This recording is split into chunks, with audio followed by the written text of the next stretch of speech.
Dr. Seuss once said, "We don't always know the value of a moment until it becomes a memory." I thought about that, and I don't think I fully understood what it meant till one day in early 2017. It was a beautiful day. It was warm, and I was in my pool with my sister and my daughter. The slider flew open, and my son flew out the door, screaming, "Get out of the pool! Get out of the pool!" And I just froze. I've never seen him like that.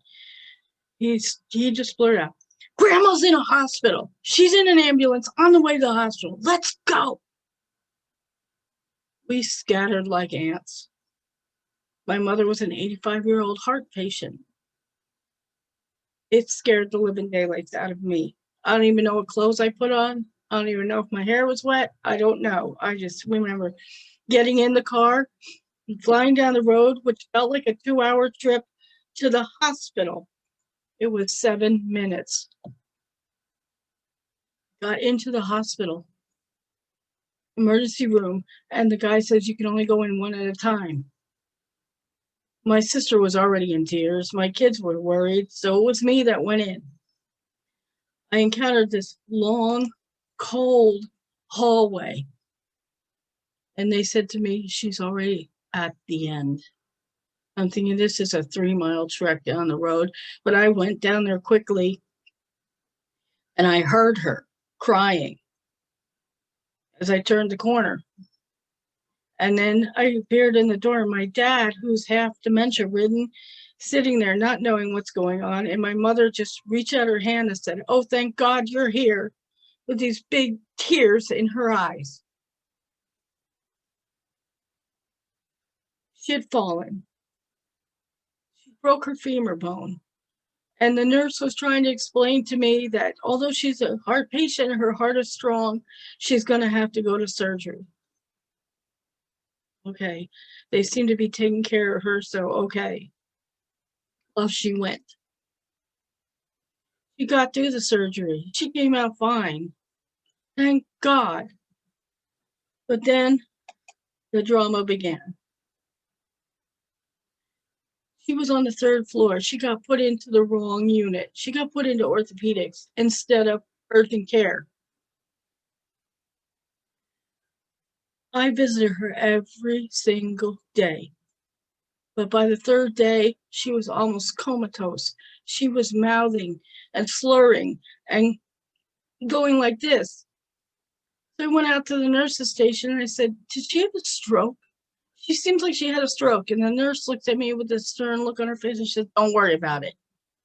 And I went, "She had a stroke. She's had to have a stroke. She's slurring. Don't worry about it." I noticed a guy go in her room with food while I was at the nurse's station. You notice this nurse standing here, her room was directly across from her.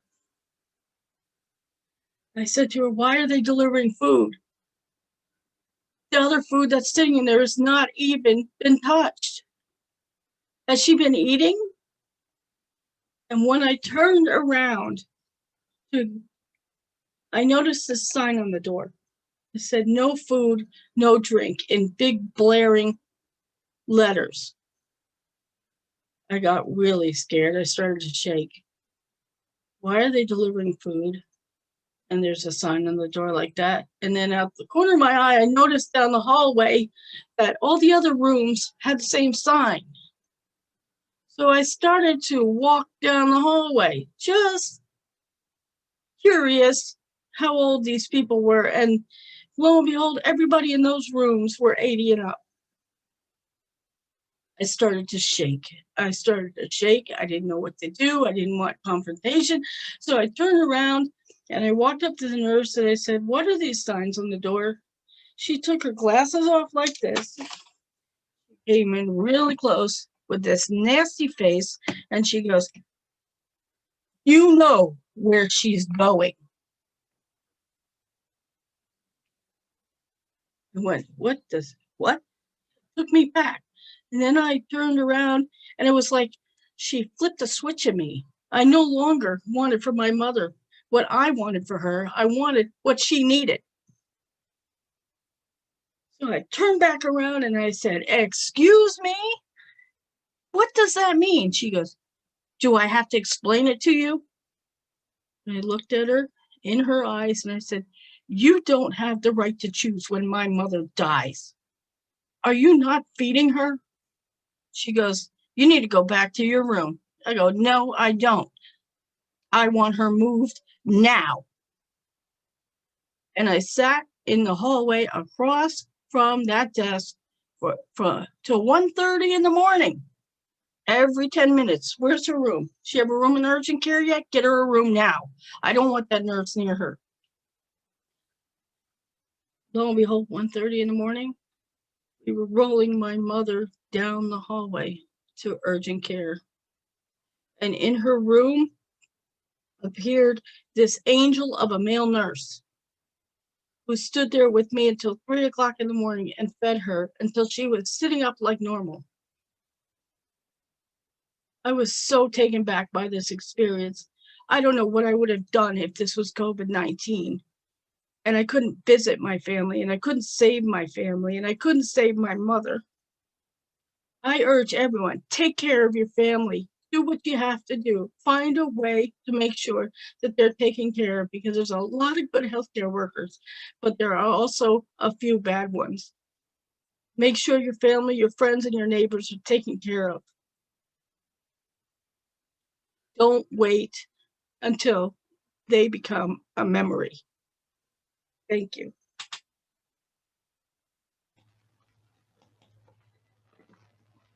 Thank you. We'll now have 2 minutes of silence.